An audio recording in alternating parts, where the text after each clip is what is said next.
자, 다 같이 답이 한번 볼게. 봐봐. 일단 요 1번 문제에서 제가 빈칸이 요구하는 정보부터 먼저 읽기 시작합니다. 그렇죠? 저도 똑같이 이 문제를 풀 때 빈칸이 요구하는 정보부터 먼저 읽기 시작해. 근데 그 빈칸에 보니까 눈에 띄는 연결사가 하나 보이는 거야. 그게 뭐예요?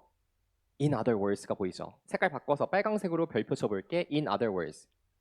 그리고 밑에다가 재진술이라고 쓸게요. 다시 한번 앞에 있는 문장을 뭐 하겠다? 똑같이 반복해서 패러프레이즈 해가지고 똑같이 다시 한번 진술하겠다는 뜻이죠. 여러분들 수능에 출제되는 빈칸 추론 문제를 보면 이런 구조의 형태가 되게 많습니다. 우리 지난 주차에도 여러분 복습하셔서 아시겠지만 두 문제나 빈칸 문장 다음에 뭐가 있어? In other words가 놓여있는 형태가 두 문제나 출제가 됐었다고. 그래서 요거 하나 개념으로 정리해 놓고 갈게요. 빈칸이 출제가 되고 그 다음에 요것과 같은 말을 in other words로 나열하는 문장이 출제되는 경우가 있어요. 요게 첫 번째 케이스.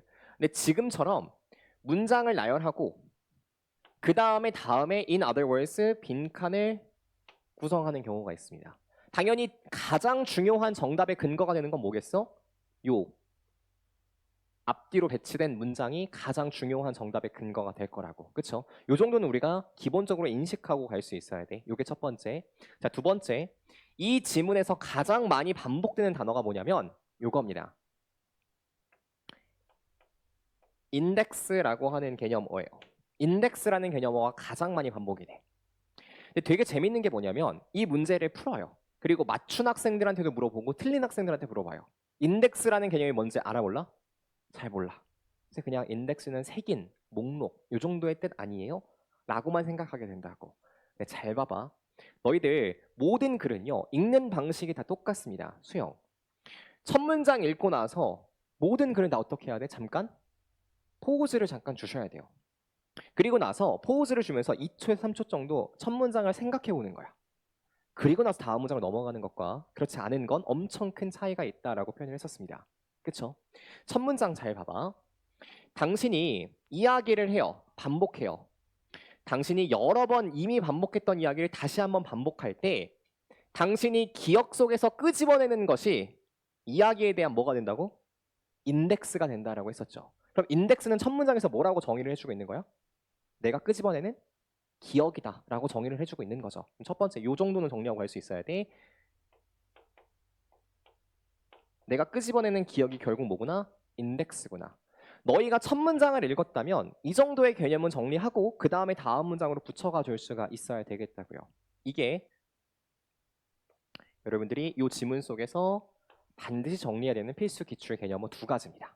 알겠죠? 그럼 본격적으로 지문을 한번 풀어가 보도록 할게요. 일단 빈칸이 요구하는 정보가 무엇인지 한번 읽어볼게. 잘 봐봐. 다시 말해서 이야기들이에요. 근데 어떤 이야기들이야? We tell 여기서부터 time and again까지 걸어. 앞에 있는 이야기들을 수식하는 거죠.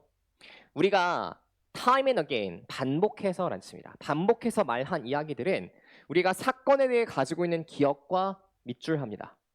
그럼 필자가 우리에게 요구하는 건 이거야. 반복된 이야기는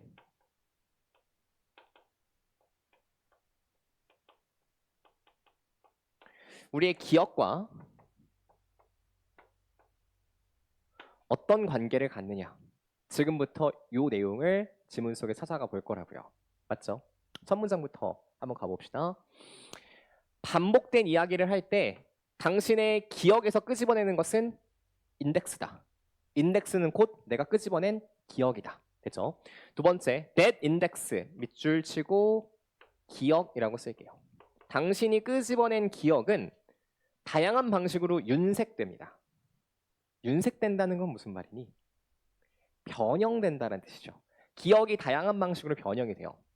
시간에 걸쳐서 이러한 윤색조차 변형조차 standardized 동그라미 치세요.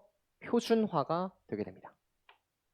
이야기를 반복하다 보면 변형된 부분조차 어떻게 된다고? 표준화가 되게 된다고요. 자, 지금부터 다음 문장을 잘 봐봐. 나이 든 남성의 이야기래요. 요거 특정한 대상의 이야기를 다루고 있지. 뭐라고 쓰면 돼? 구체 진술이라고 쓰면 되고 얘는 앞문장에 대한 무슨 진술하고 있다? 반복 진술을 수행하고 있다. 그쵸? 내 기억이 여러 가지로 변형되다가 표준화될 것이다. 여기에 대한 이야기를 할 거야.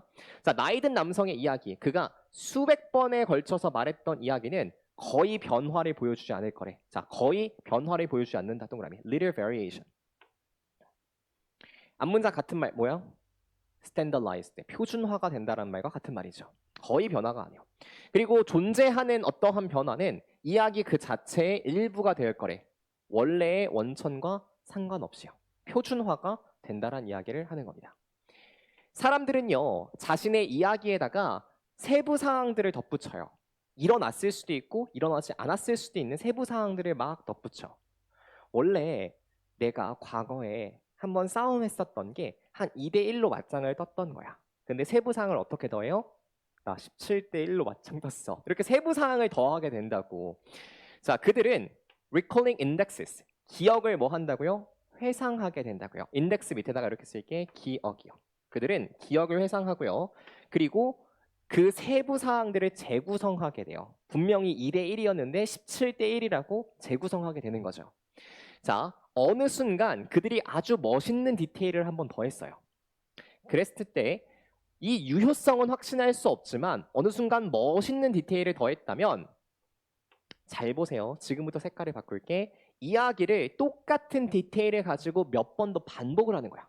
다시 이야기를 반복하는 거야. 나 과거에 17대1로 싸웠어. 이걸 몇 번 반복하는 거야. 그러면 이것은 밑줄 치세요. Ensure its permanent place. 영속적인 지위를 차지하게 될 거라고. 어디 속에서? 이야기의 인덱스, 기억 속에서. 자, 인덱스 밑에다가 다시 쓸게. 기억 속에서요. 요 문장을 다시 한번 반복시킨 게 뭐예요? 빈칸 문장이라고 하는 걸 알 수 있겠지. 그럼 반복된 이야기는 똑같이 앞에 나왔죠. 주어에 배치가 됐죠. 그리고 기억도 똑같이 목적어 부분에 배치가 됐죠. 그럼 중간에 들어갈 건 뭐야? 영속적인 지위를 차지하게 될 거라고. 얘들아, 우리 지난 시간에 permanent 그리고 permanently란 단어 테스트 했었는데 뜻이 뭐야? 영속적인. 그리고 영속적이다라고 하는 건 뭐라고 했었죠? 다이아몬드의 가치는 permanent하다. 무슨 뜻이에요?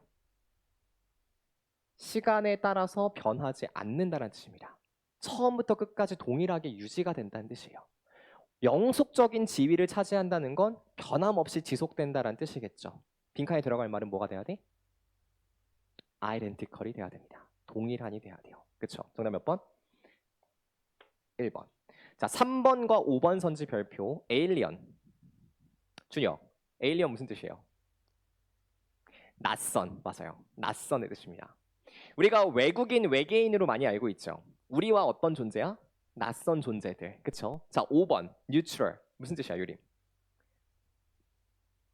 중간의. neutral. 무슨 뜻이죠? neutral. 중립적인. 맞아요. 중립적인 뜻입니다.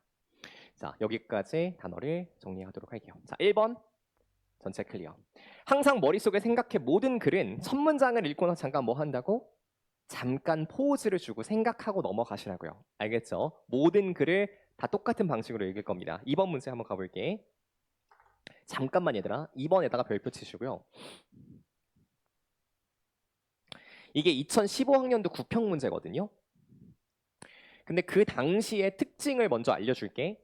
어떤 특징이 있었냐면 절대평가 이전의 상대평가 문제입니다. 그러다 보니까 EBS가 직접 연계되던 시절의 문제예요. 그래서 어떤 어휘들이 포함이 되어 있냐면 교과 과정을 조금 뛰어넘는데 EBS에 들어가 있어서 각주가 안 달린 어휘들이 조금 들어가 있어. 그것들 먼저 좀 처리해주고 문제 풀게 만들어줄게. 일단 첫 번째 빈칸이 포함된 문장에 보면 요 feed grain이라는 표현이 있어요. feed grain. 그리고 그 옆에 food grain이라는 표현이 있습니다.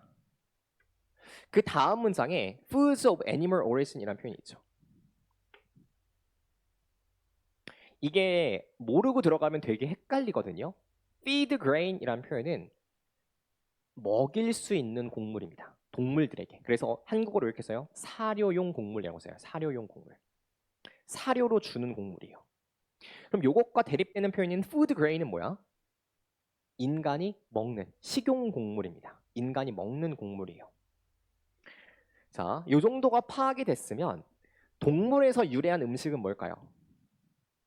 삼겹살 좋아하세요? 나 너무 좋아하는데. 뭐예요? 육류겠죠. 고기를 뜻하는 표현일 겁니다. 그렇죠? 자, 지금부터 시간은 2분 30초를 드릴게요. 2번 문제